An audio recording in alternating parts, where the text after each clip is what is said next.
அடுத்து வரும் நிகழ்ச்சியானது ஜாய்ஸ் மேயர் ஊழியங்களின் நண்பர்கள் மற்றும் பங்காளர்களால் தாங்கப்படுகிறது.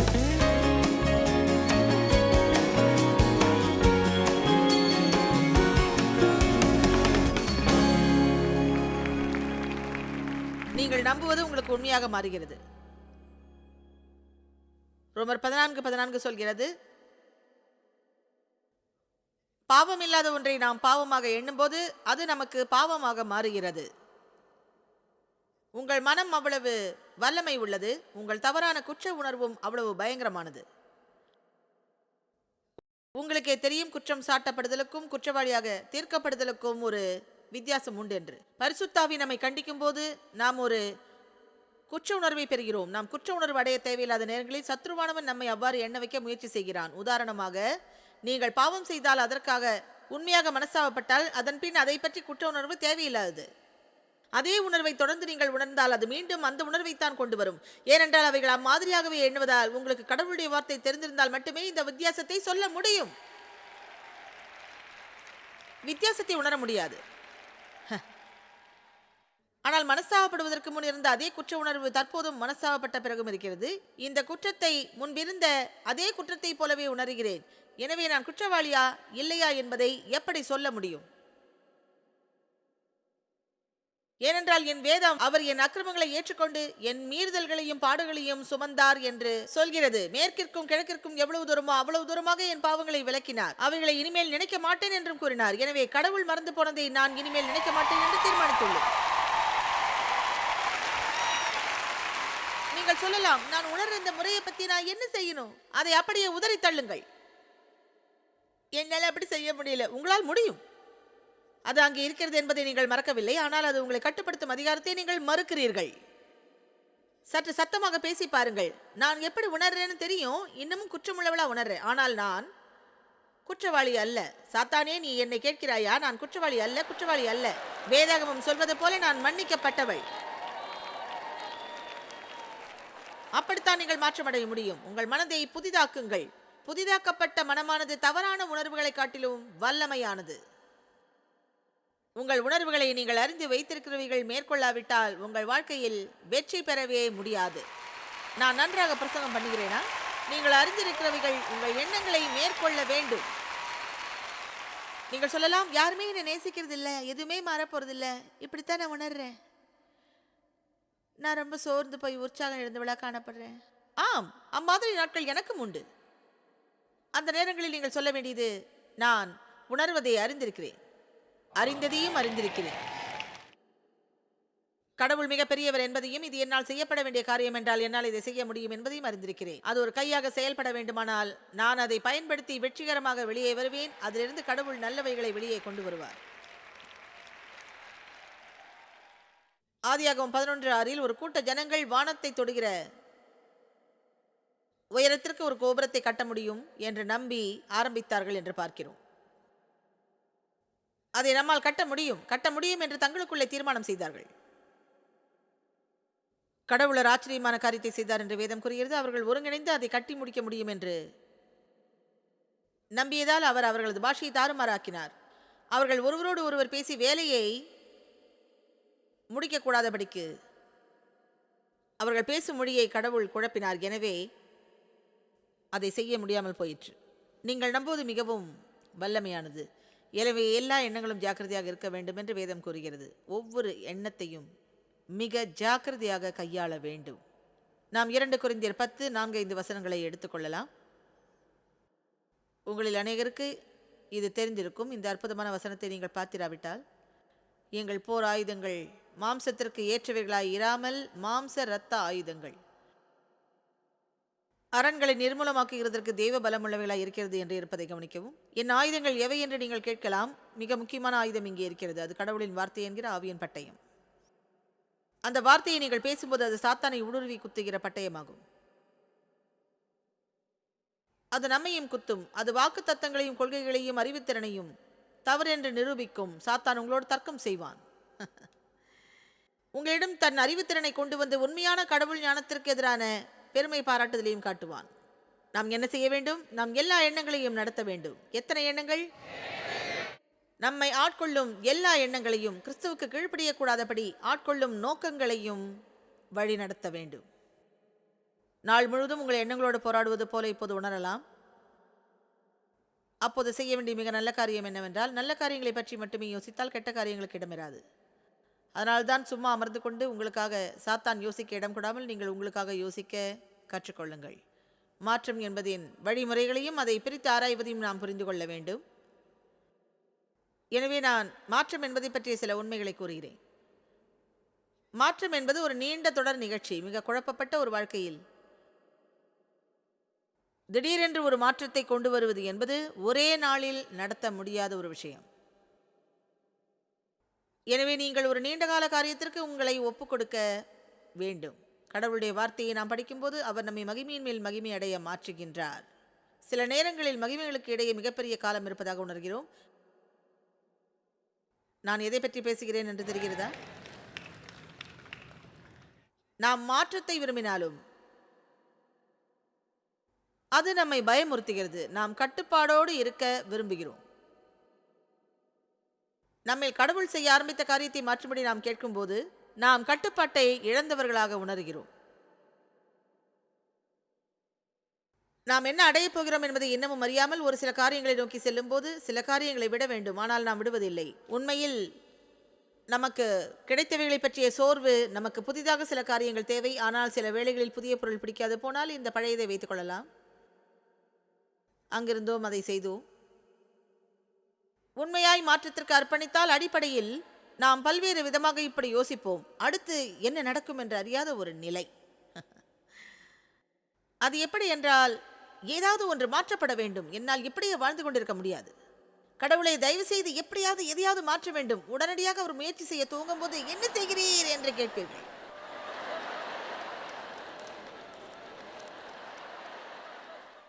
உற்சாகமூட்டும் ஒன்றை இன்று படித்துக் கொண்டிருந்தேன். அதில் நாம் எல்லோரும் வட்டத்தின் எஜமான் என்பதற்கு நம் சொந்த கருத்துக்களை கொண்டிருக்கிறோம் என்று சொல்லப்பட்டது. அதன் அர்த்தம் என்னவென்றால், நாம் சிறியவர்களாக இருக்கும்போது நாம் நம் வாழ்க்கையை சுற்றிலும் ஒரு வட்டம் வரைந்து அதற்குள்ளாக புகுந்து, இது என்னுடைய வட்டம், நான் தான் இதற்கு எஜமான். அதை குழப்ப முயற்சி செய்யாதே என்போம். என்னவென்று யோசியுங்கள். கடவுள் உங்கள் வட்டத்திற்குள் வருகிறார். நாம் நம் வாழ்க்கையில் பயத்தை எதிர்த்து நிற்கும் போது மாத்திரம் மாற்றம் வருகிறது. நாம் எப்போதுமே பயப்படுவதில்லை என்பதல்ல, ஆனால் நாம் பயத்தை எதிர்கொள்ளுகிறோம். எப்போதும் பயப்படுவதாக அர்த்தமல்ல. பயம் உங்களை ஆண்டுகொள்ள நீங்கள் அனுமதிப்பதில்லை என்பது அர்த்தம். வாழ்வில் காரியங்கள் மாற ஆரம்பிக்கும் போது எல்லோருமே பயப்படுகிறார்கள். உண்மையில் ஒவ்வொரு ஆணும் பெண்ணும் பயப்படுகிறார்கள். உண்மை என்னவென்றால், அவன் அப்படி இல்லாவிட்டால் அவன் நிச்சயமாக ஒரு முட்டாள்.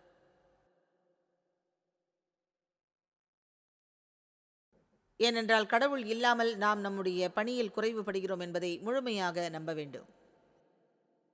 ஆயிரக்கணக்கானவர்கள் முன்னிலையில் நான் வந்து நின்று என் வாயை திறக்க எனக்கு ஒரு நல்ல ஆரோக்கியமான பயபக்தியான பயம் தேவை. நன்மை என்னுள்ளிருந்து வருகிறது என்று நம்ப வேண்டும். மற்றவர்களுக்கு உதவி செய்ய கடவுள் என்னை நடத்துகிறார் என்று நான் நம்ப வேண்டும். இந்த காரியத்தை நான் பல ஆயிரம் தடவை செய்திருக்கிறேன். அதனால் இது ஒரு கேக் துண்டு மாதிரி என்று எண்ணத்தோடு அல்ல என்று நம்புகிறேன். ஒரு முட்டாள் யார் என்று தெரியுமா? சுயநம்பிக்கை உள்ள ஒருவன் முட்டாள் என்று நீதிமொழிகள் கூறுகிறது. எனவே நமக்கு ஒரு ஆரோக்கியமான பயம் தேவை. கடவுள் இல்லாமல் இதை என்னால் செய்யவே முடியாது என்கிற பயம். எனக்கு சுயநம்பிக்கை தேவையில்லை, எனக்கு கடவுள் நம்பிக்கை தான் தேவை. உங்களுக்கு ஒரு வேலை தேவை என்றால் அதை குறித்த சரியான ஒரு பயம் தேவை. அதாவது கடவுளின் அனுகிரகம் இல்லாவிட்டால் என்னால் அதை தேட முடியாது என்ற பயம். நாம் சுயமாகவே செயல்பட்டு காரியங்கள் கைகூடி வர செயல்பட முடியும் என்று நினைப்பதை நாம் வெற்றி பெற முடியாமல் போவதற்கான ஒரு காரணம். புரிகிறதா?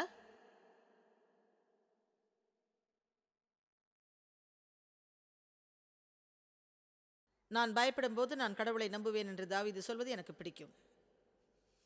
தாவீது பயப்பட்டார். நாம் எல்லோரும் பயப்படுகிறோம். ஒரு டாக்டரிடமிருந்து கெட்ட செய்தி வந்தால் உடனே நமக்கு பயம் வருகிறது. அடுத்ததாக நீங்கள் சொல்ல வேண்டியது, நான் பயப்படும் போது கர்த்தரை நம்புவேன் என்பதை தான். நம்மால் ஒன்றும் செய்ய முடியாது, தலைக்கு மேல் காரியம் போய்விட்டது என்று வரும்போது நம்பிக்கை தேவை. கடவுளை நான் பயப்படுகிறேன், ஆனால் அந்த பயம் என்னை மேற்கொள்ள நான் விடமாட்டேன், நான் அதை எதிர்கொள்வேன். தைரியம் என்பது பயமில்லை என்கிற நிலை அல்ல, ஆனால் அதை எதிர்த்து நிற்பதாகும். அதன் முகத்தை பார்த்து நான் எப்படி உணர்கிறேன் என்பதை பற்றி கவலை இல்லை, கடவுள் நான் என்ன செய்ய கேட்கிறாரோ அதை செய்வேன் என்று சொல்வதாகும். மாற்றம் என்பது எச்சரிக்கையாக இருக்க தூண்டும். மாற்றங்களை தங்கள் வாழ்வில் கொண்டு வர துணிவில்லாதவர்கள் சலிப்பும் ஆற்றலற்ற வாழ்க்கையும் நடத்துவதற்கு மிகப்பெரிய காரணமாகும்.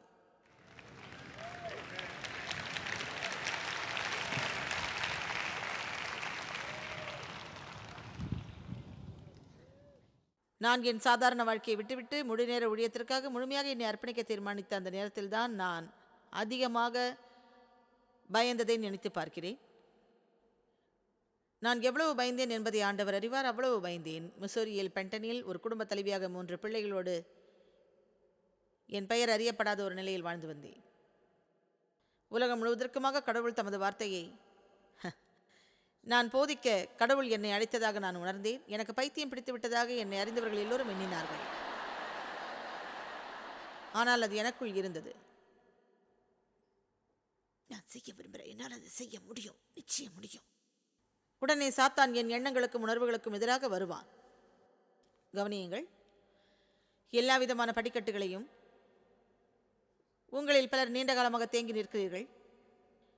அந்நிலையை மாற்ற கடவுள் உங்களை இங்கு கொண்டு வந்தார்.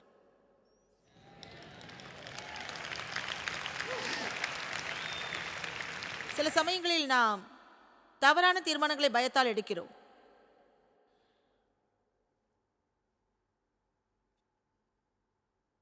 முன்பின் தெரியாத ஒருவரை நான் 18 வயதில் மணந்தேன். ஏனென்றால் நான் பாலியல் பலாத்காரத்தால் பாதிக்கப்பட்டவளானதால் என்னை யாரும் விரும்ப மாட்டார்கள் என்று பயந்திருந்தேன். அதன் பின்னர் 5 வருடங்களாக மன உளைச்சல், வலி, புறக்கணிப்பு, தொல்லைகள், துன்புறுத்தப்படுதல் தொடர்ந்தது. பயத்தின் விளைவாக தீர்மானங்களை எடுக்காதீர்கள். நீங்கள் ஆவியானவராலும் சமாதானத்தாலும் வழி நடத்தப்பட நிச்சயித்துக் கொள்ளுங்கள். மாற்றம் எல்லாவித மன உணர்வுகளையும் தூண்டிவிடும். உங்கள் மன உணர்வுகள் அதிகமாகவோ குறைவாகவோ இருக்கும்போது பெரிய தீர்மானங்களை எடுக்காதீர்கள். உங்கள் மன உணர்வுகள் மிக அதிகமாக இருக்கும்போது ஒரு பெரிய தீர்மானத்தை நீங்கள் எடுக்கிறீர்கள். அந்த உணர்வு உங்களை விட்டு போய்விடும்போது, நீங்கள் ஒன்றுமில்லாதவராகும்போது என்ன நடக்கும்? உணர்வுகள் குறையட்டும், பின்னர் தீர்மானியுங்கள் என்று நான் எப்போதும் சொல்வதுண்டு. ஒரு கார் வியாபாரத்தை போல செயல்படாதீர்கள். உள்ளே போய் ஏதாவது செய்ய தீர்மானியுங்கள். நீங்கள் வெளியே செல்லும் முன் கோடு போட்ட இடத்தில் கையொப்பம் இடுங்கள். உங்களில் பலர் இப்போது வைத்திருக்கும் பொருட்களை ஏன் வாங்கினோம் என்று வருத்தப்படுகிறீர்கள்.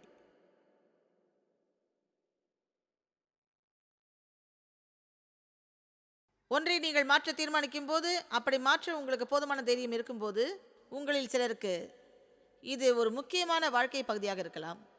ஏதோ ஒன்றை மாற்ற முக்கியமான தீர்மானத்தை நீங்கள் எடுத்திருக்கலாம். நீங்கள் அந்த மாற்றத்திற்கு உங்களை பழக்கவிக்க உங்களுக்கு நேரம் கொடுக்க வேண்டும். உங்களுக்கு அது தேவையாக இருக்கலாம், அது சரியாக இருக்கலாம். உங்கள் மனதின் ஒரு பக்கத்தில் அதை நீங்கள் வெறுக்கலாம். நான் ஒரு உதாரணம் தருகிறேன். 32 ஆண்டுகளாக நான் ஊழியத்தில் இருக்கிறேன். ஊழியத்தில் 28 அல்லது 30 ஆண்டுகளுக்கு பிறகு ஏதோ ஒன்று அதில் மாற்றப்பட வேண்டும் என்று அறிய தொடங்கினேன். ஏனென்றால் ஒரு வற்றிப்போன நீரோடையின் அருகில் இருப்பதைப் போல நான் உணர்ந்தேன். உங்களுக்கு எலியாவின் கதை தெரிந்திருக்கும். கடவுள் அவரை நீரோடை அண்டியில் போஷித்தார். அது மிகவும் சுகமான நல்ல வாழ்க்கை. தேசத்தில் ஒரு பஞ்சம் வந்தது. அவர் நீரோடை அண்டியில் போஷிக்கப்பட்டார். வேதம் சொல்கிறது, அந்த நீரோடை வற்றி போயிற்று. நான் அதை விரும்புகிறேன். நம் நீரோடைகள் வற்றி போனாலும் நாம் இன்னமும் அதன் அருகிலேயே காணப்படுகிறோம். உங்களுக்கே தெரியும், அடுத்ததாக எலியா அனுப்பப்பட்ட இடம் ஆச்சரியமானது. அது ஒரு சிறப்பான உயர்வான இடம் அல்ல.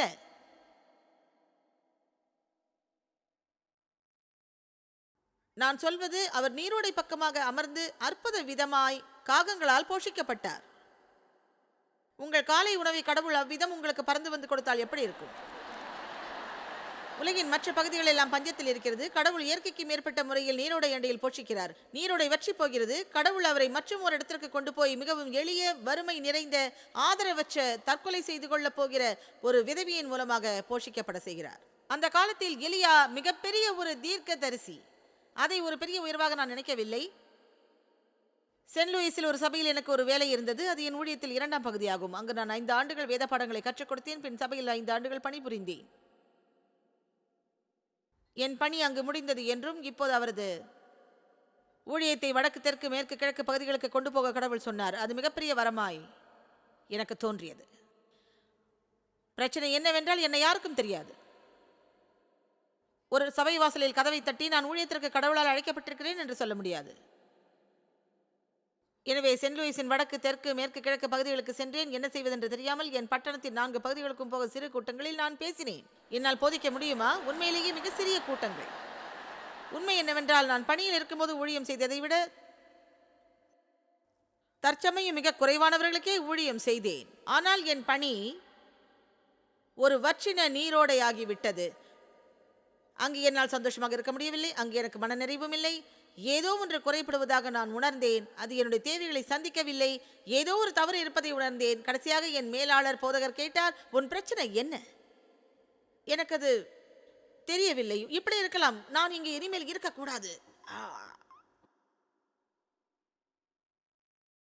என் சுயமாக நான் வெளியேறுவதை பற்றி பயப்படுகிறேன். ஆனால் நான் வெளியேற விரும்புகிறேன். எண்ணங்கள் என் மனதில் வருவதை கூட நான் அனுமதிப்பதில்லை. எனவே அவர் என்னிடம் வந்து உனக்கு என்ன பிரச்சனை என்று கேட்டபோது அது எப்படி இருக்கலாம், இனிமே நான் இங்கே இருக்கக்கூடாது போலும். அவர் சொன்னார், நீ யோசிக்கிறது அதுதானா? நான் என்ன யோசிக்கிறேன்னு எனக்கு தெரியல. எனவே நான் வீட்டிற்கு போய் ஜெபிக்க ஆரம்பித்தேன். அப்போது கடவுள் என்னோடு மிக தெளிவாக பேசி உன் ஊழியத்தை வடக்கு, தெற்கு, கிழக்கு, மேற்கு பகுதிகளுக்கு கொண்டு செல்கின்றார். ஒன்று தெரியுமா, பல வருடங்கள் நான் முதலில் இருந்த இடத்திலேயே இருந்திருக்க வேண்டும் போல எனக்கு தோன்றியது. நீங்கள் ஒரு மாற்றம் செய்து முதலில் இருந்த இடத்திலேயே இருந்திருந்தால் நலமாக இருந்திருக்கும் என்று எண்ண தோன்றியதா?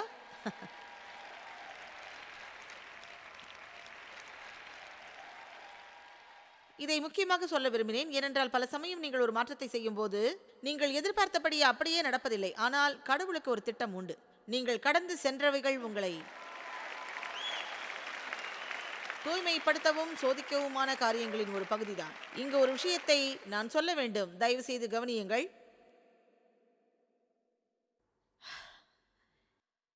நீங்கள் ஒன்றை விடும்போது, எலியாவை போல வற்றிய நீரோடையை விடும்போது, அடுத்ததாக அவருக்கு கிடைத்தது ஒரு முன்னேற்றம் அல்ல, ஆனால் மிக முக்கியமான ஒன்று கிடைத்தது. முன்பை விட நல்ல ஒரு சூழ்நிலை கிடைத்தது என்பது முக்கியமல்ல, அவர் கடவுளுடைய சித்தத்தில் இருந்தார் என்பதுதான் மிக முக்கியமான விஷயம். அதே போல சென்ட் லூயிஸில் என் பணியை நான் விட்டது முக்கியமல்ல. நான் வாரத்திற்கு 400 பேருக்கு போதித்தேன், பின்னர் 4000 பேருக்கு போதிக்க போனேன் என்றல்ல. உண்மையில் 400-500 பேருக்கு போதித்த நான் 40-50 பேருக்கு மட்டுமே போதித்தேன். அது மிக கடினம். என் சரீரத்திற்கு அது கஷ்டம், என் இருதயத்திற்கு சமாதானம். ஏனென்றால் கடவுள் நான் என்ன செய்ய விரும்பினாரோ அதை நான் செய்கிறேன் என்று அறிந்ததால் எனக்கு ஒன்றும் விளங்கவில்லை. என் சூழ்நிலைகளில் எந்த மாற்றத்தையும் என்னால் காண முடியவில்லை. ஆனால் கடவுள் விரும்புவதை நான் செய்கிறேன் என்று அறிந்திருந்தேன். எனவே நீங்கள் சில மாற்றங்களை செய்திருந்தாலோ அல்லது செய்ய நினைத்தாலோ நீங்கள் உங்கள் இருதயத்தோடு சேர்ந்து செயல்பட வேண்டும் என்பதை புரிந்து கொள்ள வேண்டும். இருதயத்தோடு முன்னேறி செல்ல வேண்டும். உங்கள் எதிராளியானவன் நீங்கள் ஒரு பெரிய குழப்பத்தை உண்டாக்கி விட்டீர்கள் என்று எண்ண தூண்டுவான். புரிகிறதா?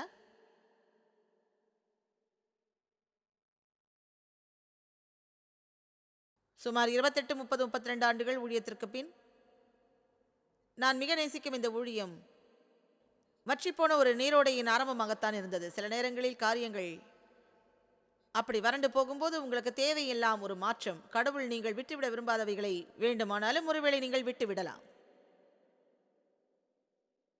அதற்காக உங்கள் திருமண வாழ்க்கை ஒரு வற்றிப்போன நீரோடையானால் நீங்கள் மீண்டும் ஒரு ஆணையோ பெண்ணையோ தேடுங்கள் என்று சொல்லவில்லை. ஆமென். ஒரு கால் உங்கள் திருமணத்தில் சிறிதளவு துணிகர முயற்சி தேவை. மற்றவர்கள் நம்மை ஊக்கப்படுத்தும் முன் நாமவே முன் வந்து நமது திருமணங்களை ஊக்குவிக்க வேண்டும். ஒருவேளை அதை நீங்கள் செய்ய வேண்டும். நீங்கள் ஏன் சற்று வித்தியாசமாக முயற்சிக்க கூடாது? வாழ்க்கையில் இன்னும் சற்று துணிவோடு ஏன் செய்யக்கூடாது? எவையெல்லாம் வற்றி போனதாய் தெரிகிறதோ, எவையெல்லாம் மரித்து போனதாக தெரிகிறதோ அங்கெல்லாம் செயல்படுங்கள். நான் மனம் திறந்து பேசுகிறேன். நான் இவைகளை செய்து சோர்ந்து போனேன். நான் போதிப்பதை விட்டுவிட விரும்பவில்லை. நான் கடவுளை நேசிக்கிறேன். என் அழைப்பை நிறைவேற்ற விரும்புகிறேன். ஆனாலும் நான்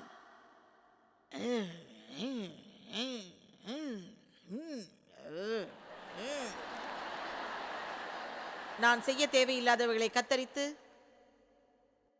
எடுத்து போட்டுவிட கடவுள் விரும்புகின்றார். எங்களது 2 பெரிய மகன்களும் சில பொறுப்புகளை எடுத்துக்கொள்ள அவர்களை விட வேண்டும். ஆகவே எல்லா விதமான தீர்மானங்களையும் நாமே எடுத்துக்கொள்ளக்கூடாது, எல்லா அசைவுகளையும் நாமே செய்யக்கூடாது, நடக்கிற எல்லாவற்றையும் நாம் அறிந்து கொள்ள வேண்டியது இல்லை. நமக்கு இன்னமும் கொஞ்சம் அதிகமான ஓய்வு தேவை. நாம் செய்யும் காரியங்களை செய்ய இன்னும் சற்று நேரம் தேவை. ஒரு சில மாற்றங்களை செய்த பிறகு உலர்ந்து போன நீரோடை மீண்டுமாக தண்ணீர் ஓடும் ஓடையாக மாறியது பெரிய ஆச்சரியமே. இப்போது உங்களுக்கு ஒன்றை சொல்லுகிறேன், எனக்கு அந்த மாற்றம் தேவை. அந்த மாற்றத்தை கடவுள் தருவார். அந்த மாற்றத்திற்கு பிறகு 1 ஆண்டோ 2 ஆண்டோ 1.5 ஆண்டோ கழிந்த பிறகு ஒவ்வொரு முறையும் சில தீர்மானங்கள் எடுக்கப்பட்டது. அதாவது நான் இல்லாத அலுவலகத்தில் அதை நான் விரும்பவில்லை.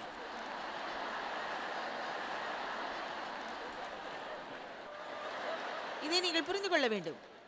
சில சமயம் சில மாற்றங்கள் தேவைப்பட்டாலும் அது உடனடியாக உங்களுக்கு விருப்பமானதாக இருக்க வேண்டும் என்றில்லை.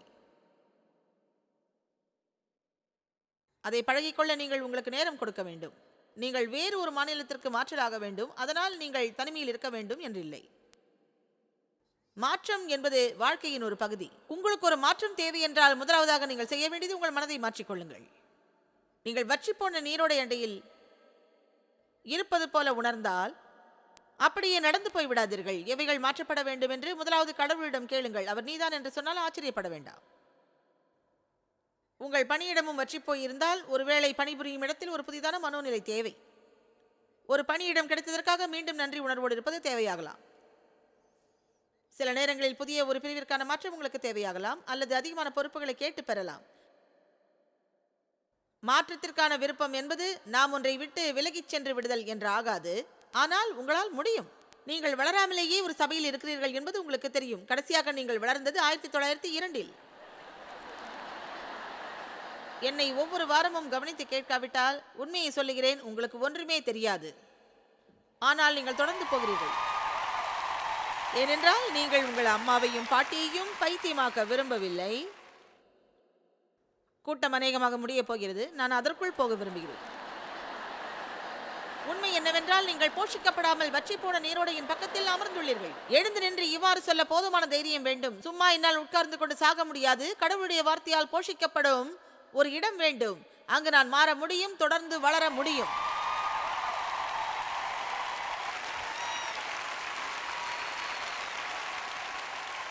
இந்த வாரத்தின் கடைசி நாளில் தைரியமாக கடவுளிடம் சொல்லுங்கள், கடவுளே, நீர் என்னை மாற்ற நான் விரும்புகிறேன். உலகில் உள்ள எல்லாவற்றையும் மாற்ற என்னை உபயோகப்படுத்தும், எல்லாவற்றுக்கும் என்னை பயன்படுத்தும். என்னை, என் சூழ்நிலைகளை, என் பிள்ளைகளை, என்னுடைய திருமணத்தை, என் பொருளாதாரத்தை மாற்ற உம்மால் முடியும் என்று நான் நம்புகிறேன். உம்மால் மாற்ற முடியாதது ஒன்றுமில்லை. மாற்றம் என்பது எளிதானதல்ல என்பதை அறிவேன். எல்லா நேரங்களிலும் நீர் விரும்பும் இடங்களில் நான் இருக்க என்னை அர்ப்பணிக்கிறேன். நான் வெறுமனே அமர்ந்து கொண்டு ராற்றமெடுக்கும் என் எண்ணங்களால் என்னை கரைப்படுத்த மாட்டேன். ஆமென். எல்லோரும் சத்தமாய் சொல்லுங்கள், மாற்றம். எல்லோரும் எழுந்து நிற்கலாம். நம் வாழ்வு மாறுவதற்கு முன் நம் எண்ணங்களை மாற்ற வேண்டும். நம் மனதை சரி செய்து கொள்ளவில்லையானால் நம் வாழ்வை சரி செய்து கொள்ள முடியாது. பிலிப்பியர் 4:8 இது உண்மையில் அற்புதமான வசனம். அது சொல்கிறது, சகோதரரே, உண்மை, ஒழுக்கம், நீதி, கற்பு, அன்பு, நற்கீர்த்தி உள்ளவைகள் எவைகளோ, புண்ணியம் எதுவோ, புகழ் எதுவோ, இவைகளையே சிந்தித்துக் கொண்டிருங்கள். இப்போது இதை கவனியுங்கள். இது சொல்கிறது, உங்கள் எண்ணங்களை நன்மையில் பதிய வையுங்கள். நன்மைகளையே சிந்தித்துக் கொண்டிருக்க சொல்கிறது.